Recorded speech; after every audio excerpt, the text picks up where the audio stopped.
नमस्कार दोस्तों, स्वागत है आपका अपने यूट्यूब चैनल डीपीएस एजुकेशन में। मैं वीरेंद्र प्रताप सिंह। तो चलिए फटाफट आज हम कुछ क्वेश्चन रिवाइज करते हैं जो आने वाली सभी प्रतियोगिता परीक्षाओं के लिए महत्वपूर्ण हैं। और यदि हम बात करें तो ये वे क्वेश्चन आंसर हैं जो लगभग हर बार पूछे जाते हैं, यानी हम कह सकते हैं बार बार परीक्षा में आने वाले सवाल हैं ये। ठीक है, तो देर किस बात की, शुरुआत करते हैं पहले क्वेश्चन से। और आज का हमारा पहला क्वेश्चन ये है कि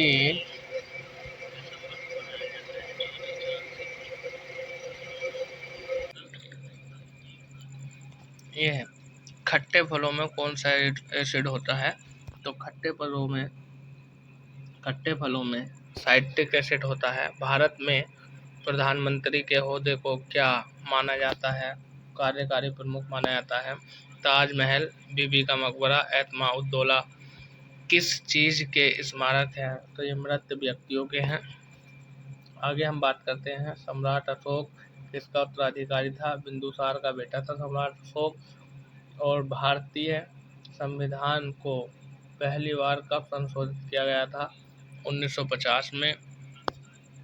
1950 की यदि हम बात करें तो पहला संविधान सन 1950 और 50 के साथ साथ 51, ये दोनों डेट याद रखनी है। अगला क्वेश्चन है हमारा कि रोलेट एक्ट को किस वर्ष लागू किया गया था। रोलेट एक्ट को लागू किया गया था आपका 1919 में, जिसे काला कानून कहा गया था। बिना अपील, बिना दलील, बिना वकील का कानून कहा गया था। अगला क्वेश्चन है महाराणा प्रताप बुलबुल किसे कहते थे। अपने घोड़े को कहते थे। महाराणा प्रताप के घोड़े का नाम चेतक था। बक्सर इनवाइज हेलफील्ड को किस नाम से जाना जाता है। 14 रियल डील के नाम से। सिंधु घाटी सभ्यता का बंदरगाह कहाँ पर था। लोथल में। और लोथल आपको बताना है कि वर्तमान में कहाँ पड़ता है। ठीक है ना।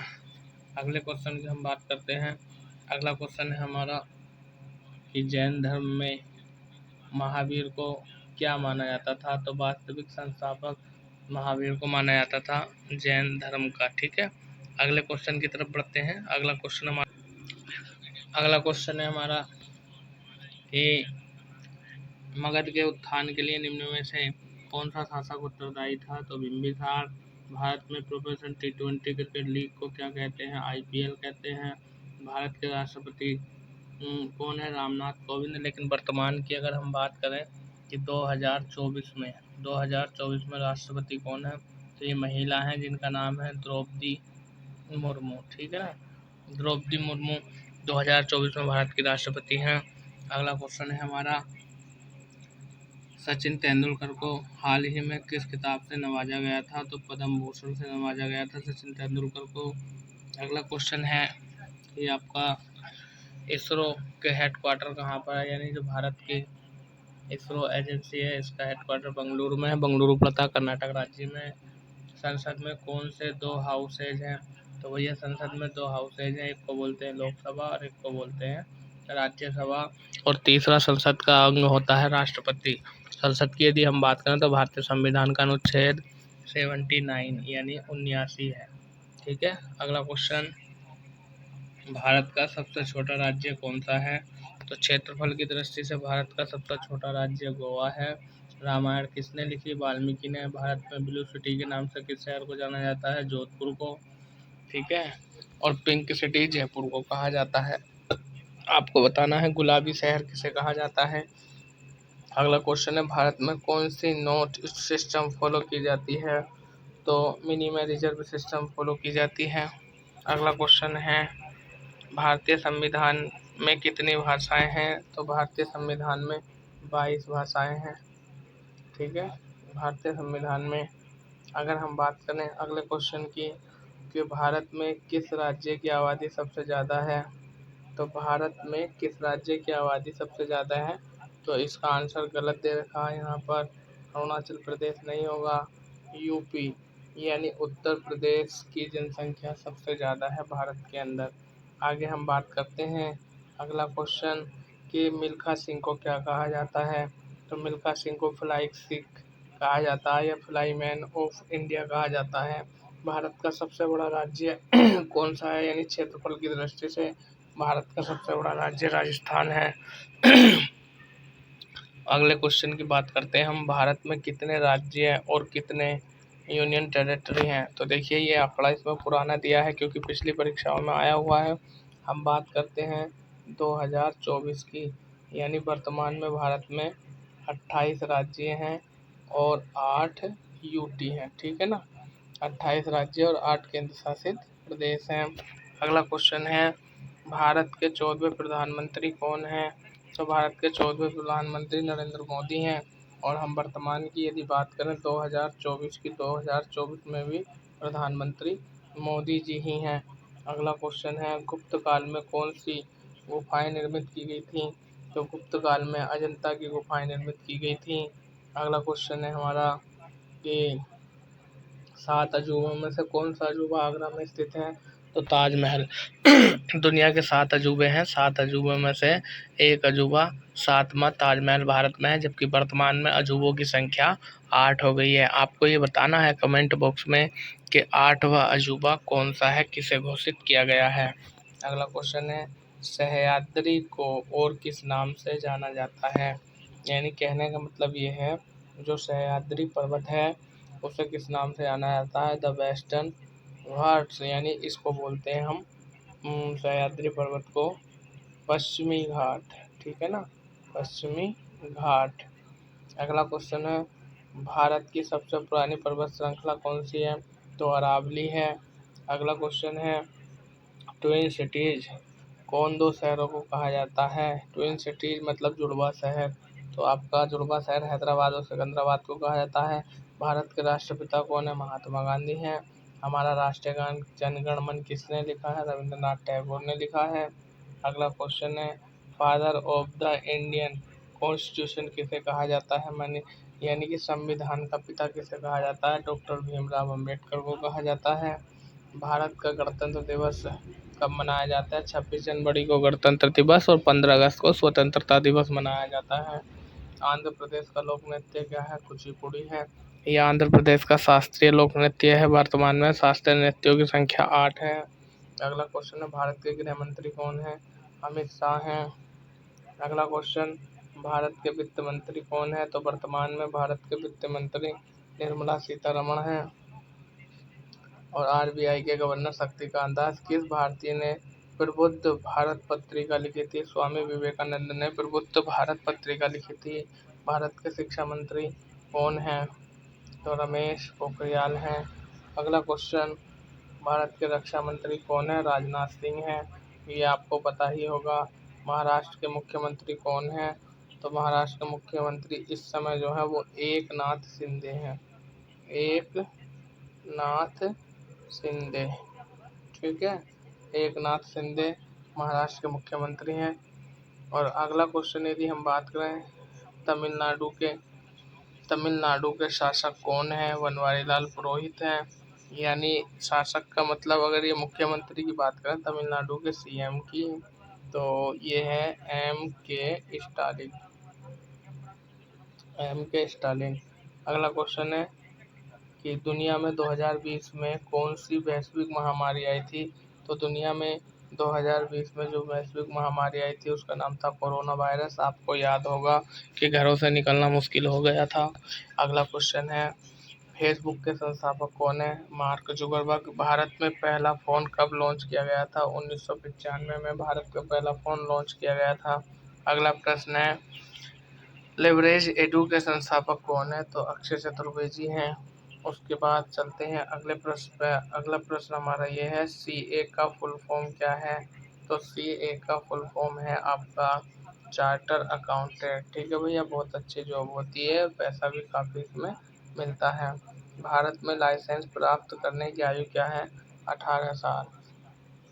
तो भारत में लाइसेंस प्राप्त करने की आयु जो है वो 18 साल है, ठीक है। अगले बढ़ते हैं।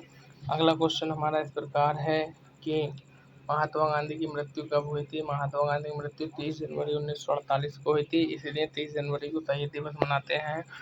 वह प्राचीन नाम क्या है जिसे पटना नगर के नाम से जाना जाता है। तो पटना को पहले पाटलिपुत्र कहा जाता था, अब पटना कहा जाता है।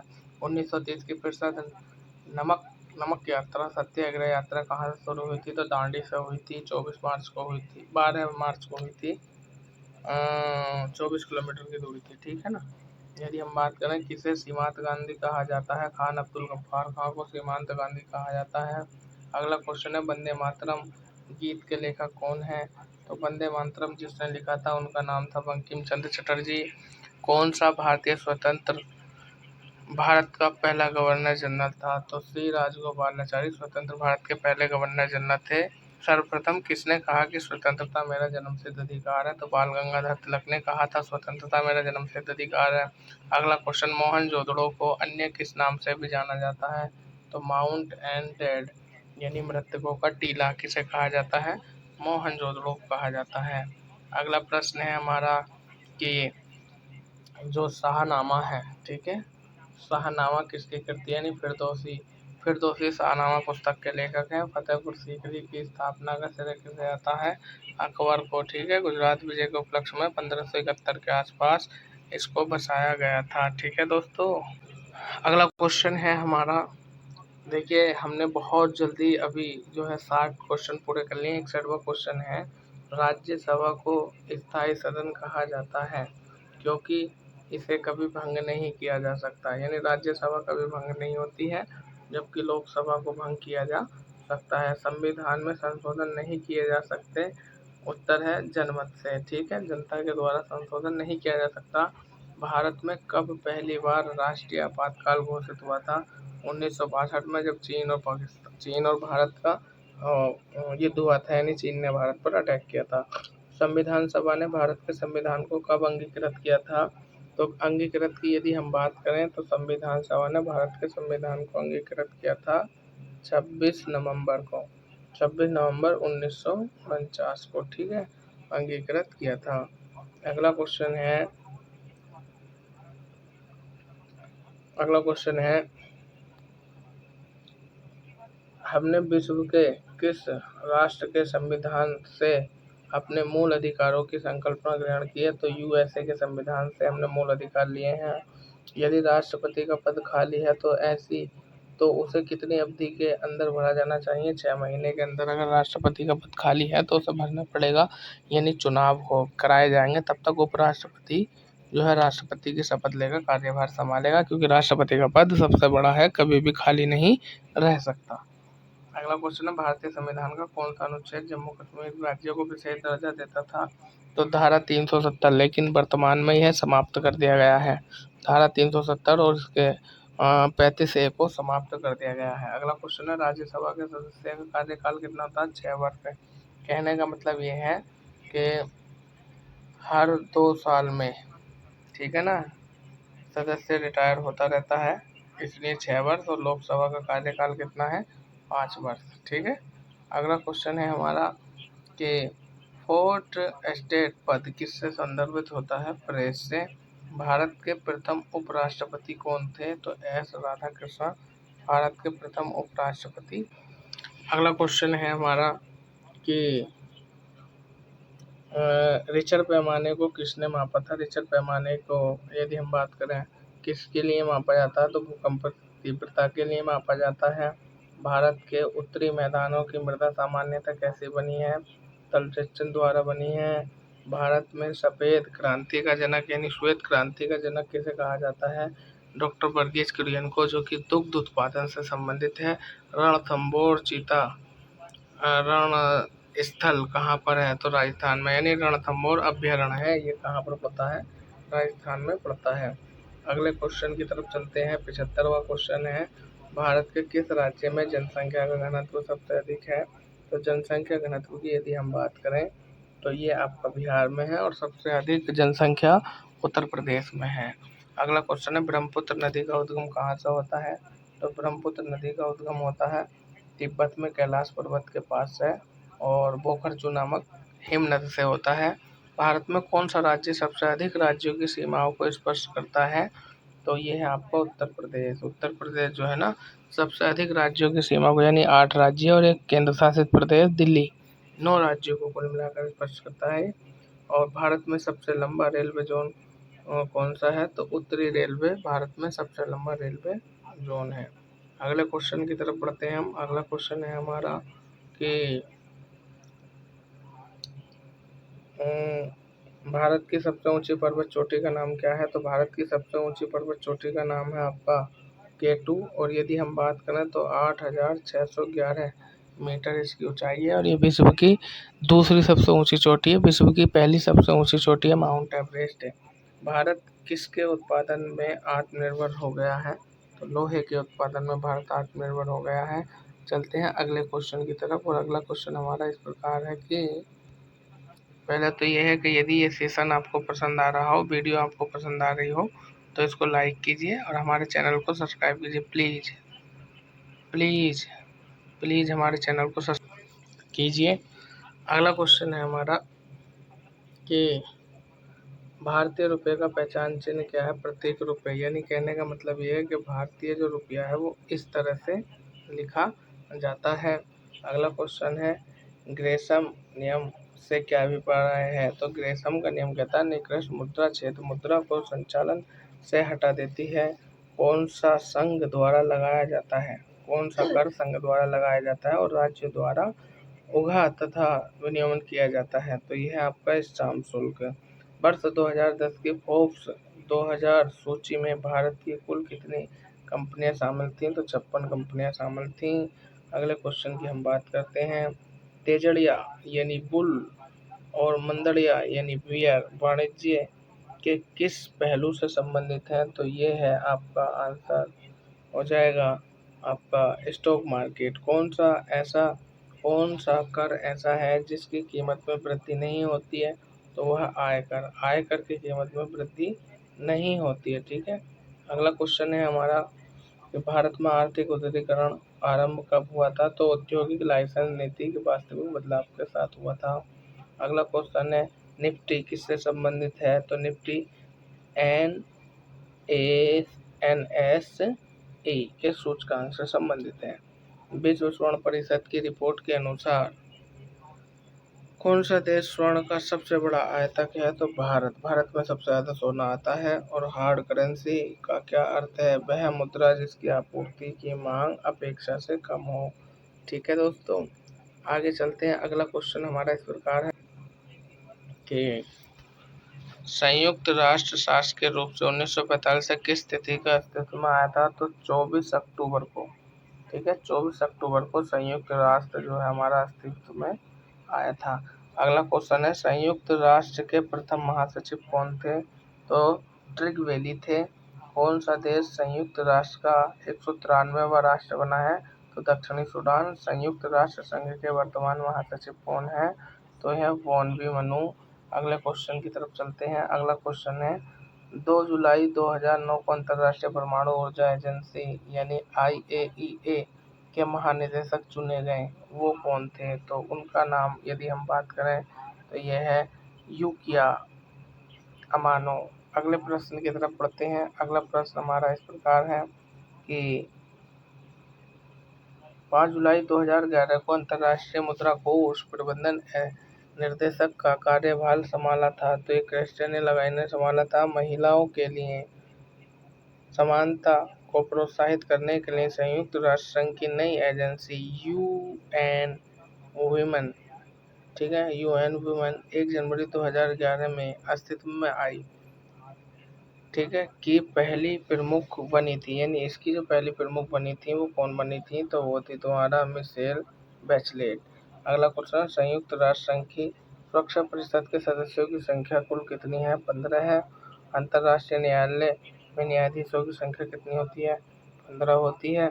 अगले क्वेश्चन की तरफ चलते हैं। आज का हमारा अगला और 100वां और अंतिम क्वेश्चन इस प्रकार है कि संयुक्त राष्ट्र संघ द्वारा वर्ष 2011 को किस वर्ष के रूप में मनाया गया था? तो ये हम बात करते हैं संयुक्त राष्ट्र को किस रूप में मनाया गया था। इसके लिए हम आपको इसका उत्तर बताते हैं। इसका आंसर आपको बताना कमेंट बॉक्स में। ठीक है, तो दोस्तों यदि आप हमारे चैनल पर नए हैं और चैनल को अभी तक सब्सक्राइब नहीं किया है तो सब्सक्राइब कीजिए, वीडियो को लाइक कीजिए, अपने दोस्तों में शेयर कीजिए। ठीक है, ये आपके 100 क्वेश्चन और कितने टाइम में पूरे करा दिए? लगभग यदि हम बात करें तो 20 मिनट हो चुके हैं। 20 मिनट में 100 क्वेश्चन आपके पूरे किए जा चुके हैं। मैं वीरेंद्र प्रताप सिंह, कल फिर आपसे मुलाकात होगी। धन्यवाद।